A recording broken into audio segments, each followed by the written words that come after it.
De acuerdo al cuaderno mensual de información estadística penitenciaria nacional, tenemos estos datos. Ahora, por otro lado, 5 estados es donde hay más personas en esta prisión preventiva, y es Tlaxcala, con el 71% de su población total encarcelada, Jalisco con el 63%, Michoacán con el 61%, Chiapas 59.54%, Oaxaca tiene el 59% y Veracruz el 58%. Ahora, para hablar más de este tema, agradezco a Francisco Vázquez Gómez Bisoño que esté con nosotros. Es profesor de Derecho Constitucional, investigador del Sistema Nacional de Investigaciones y secretario académico de la Facultad de Derecho de la Universidad Panamericana Campus Ciudad de México. Gracias por estar con nosotros. Muy buenas noches. Buenas noches, Sofía. Muy amable y por invitarme y agradecido de estar con tu auditorio. Gracias, profesor. Bueno, pues, ¿cómo ve esta discusión? ¿Cómo ve que se pueda dar mañana? Sobre todo por los argumentos que han dado cada uno de los ministros allá en la Suprema. Sí, mira, si quieres, para efecto de irle desmenuzando el tema a tu auditorio, lo primero que tendríamos que advertir es que en todo sistema democrático existe un principio respecto de la impartición y procuración de justicia, que es el principio de presunción de inocencia. Con base en todos somos inocentes hasta que se demuestre lo contrario. En este sentido, también en los sistemas democráticos existe lo que se conoce como prisión preventiva, es decir, que atendiendo al caso concreto, a sus circunstancias y muy probablemente porque exista un peligro de evasión de la justicia de aquellas personas que están siendo averiguadas y que incluso son imputadas y vinculadas a proceso, se permite que los jueces, analizando estas circunstancias, puedan justificar que esa persona no lleve el proceso en libertad, sino que lo lleve en prisión preventiva. Hasta ahí, digamos que dentro del sistema democrático esto se justifica. Así es. El problema viene con la prisión preventiva oficiosa, que es aquella que está hoy por hoy establecida en nuestra Constitución, artículo 19, en donde hay un catálogo de delitos que por el simple hecho de que tú o yo seamos acusados por esos delitos, el juez en automático tiene que determinar la prisión preventiva, sin atender a circunstancias. Y el problema ha sido que a últimas fechas, este catálogo nace en la Constitución, digamos, pensando en delitos de alto impacto social, ¿no? Como el secuestro, como la tortura. Pero hoy por hoy se ha ensanchado este catálogo de delitos y la prisión preventiva oficiosa está mandatada en la Constitución, por ejemplo, por el robo de casa-habitación.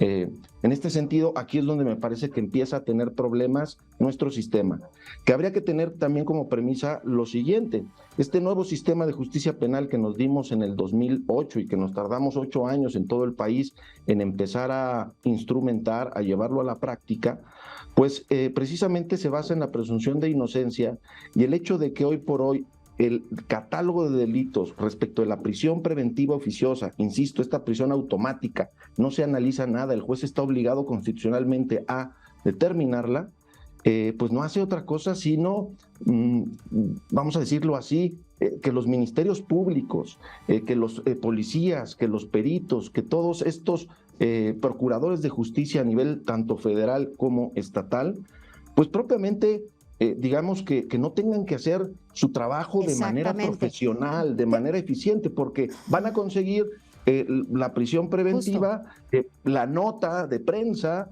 respecto de tales o cuales delincuentes, por el simple hecho de que estemos, de que los estén acusando por estos delitos. Pero incluso esto, esto también no haría o no hace que justo este sistema de justicia que está ya en un alto grado de impunidad, además de que se quede así, también justo no sigue con este proceso que debería terminar con una sentencia. Y entonces, por el simple hecho de detener a una persona bajo este criterio o esta figura de prisión preventiva, pues ya los puede dejar ahí sin que se sigan. Incluso muchas veces hasta dan estos carpetazos llamados, ¿no? Y no se sigue un proceso como debe de ser. Y por eso la gente, bueno, pues puede estar ahí, y seguramente hay mucha gente inocente en las cárceles, ¿no? Digamos, no es coincidencia que la Corte Mexicana esté abordando este caso en estos momentos, porque precisamente hoy por hoy el Estado mexicano está sentado en el banquillo de los acusados ante la Corte Interamericana de Derechos Humanos, precisamente por un caso de una persona que estuvo 17 años en prisión preventiva oficiosa, y pues imagínate, después de 17 años pues le ofrecieron disculpas, ¿no? Claro. Es decir, a una persona le deshaces la vida a través de este modus operandi. Entonces, sí, simplemente ser muy puntual. Hay que destacar que lo que es contrario a los derechos humanos, contrario a los tratados internacionales que ha asignado México y a lo que se ha comprometido como Estado, es la prisión preventiva oficiosa. Porque habrá casos en donde, atendiendo a las circunstancias, claramente sea justificable que aquella persona tenga que estar en prisión, entre tanto se lleva a cabo su proceso, que tienen que ser excepcionales, porque nuevamente la regla general es la presunción de inocencia, y tú y yo somos inocentes hasta que se demuestre lo contrario. Con una sentencia ejecutoriada, ¿no? Definitiva, donde ya pude defenderme en las distintas instancias. Si todos los tribunales coinciden en que fui culpable, pues evidentemente ahí al menos habrá verosimilitud de que hay datos razonables, claros, probados respecto de que yo participé en ese hecho delictivo. Pero de otra forma... Claro. Ahora, finalmente, profesor, solo tener claro es de aprobarse, ¿no?, el hecho de que ya se quite esta figura de la Constitución.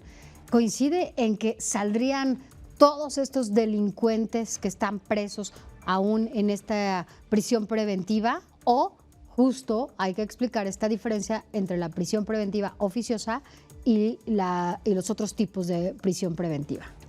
Bueno, hay un primer punto que me parece que es interesante, porque hoy se inició el debate en la Corte, continúa mañana y seguramente continuará el jueves y muy probablemente la siguiente semana, porque el proyecto del ministro Aguilar no solamente prevé declarar la inconvencionalidad de los artículos del Código Nacional de Procedimientos Penales que regulan la prisión preventiva oficiosa por ser contrarios a todas estas obligaciones internacionales, sino que prevé inaplicar el artículo de la Constitución mexicana. Es decir, creo que lo que incorpora el proyecto es lo que propiamente está generando el debate en la Corte, ¿no? Es decir, la Corte, que es el guardián natural de la Constitución, en ejercicio de esta función, puede inaplicar a la Constitución misma. Me parece que en este sentido el proyecto del ministro Aguilar aborda un tema que desde mi punto de vista no era necesario y que está siendo la manzana de la discordia en el debate de los ministros y que puede llegar a contaminar esto que la mayoría del foro jurídico tenemos claro: prisión preventiva oficiosa viola derechos humanos. Pero en la medida en que el proyecto está proponiendo que la propia Corte inaplique artículos de la Constitución, ahí es donde el debate se está yendo por otro lado y pues al menos por lo que tenemos hoy por hoy, tenemos claramente un 3 contra 2. Sí, hasta ahorita. 3 ministros que no están a favor del proyecto en estas partes y que, insisto, no sé qué tanto este tema esté contaminando algo tan claro como lo que hemos venido comentando respecto a la prisión preventiva oficiosa. Ahora, tu duda concreta, perdón, rápido, sí, la respuesta es sí. Si se llega a invalidar la prisión preventiva oficiosa, pues digamos que otro de los derechos y otras de las garantías que tenemos es la aplicación retroactiva en beneficio, si hoy por hoy se determina que es inconstitucional, pues aquellas personas que estén privadas de su libertad por prisión preventiva oficiosa, en principio tendrán que ir a la calle para continuar su proceso en libertad, como es la regla general en todos los sistemas democráticos en donde se procura y se imparte justicia. Veamos cómo se da este debate el día de mañana, profesor, y si le parece, platiquemos también mañana para ver cómo queda. Con mucho finalmente, gusto, vamos viendo cómo va quedando. Por lo pronto, bueno, ya tenemos este antecedente. Es importante también que la gente sepa cómo se está dando esta discusión, dónde se está haciendo pues el engrudo, cuáles también las posturas de los diferentes ministros. Y bueno, pues mañana platiquemos aquí de nuevo. Francisco Vázquez, gracias. Y sensibilizar a la gente del principio de presunción de inocencia opera a tu favor, al mío y al de todos los ciudadanos de esta república. Gracias, claro que sí, aquí platicamos el día de mañana.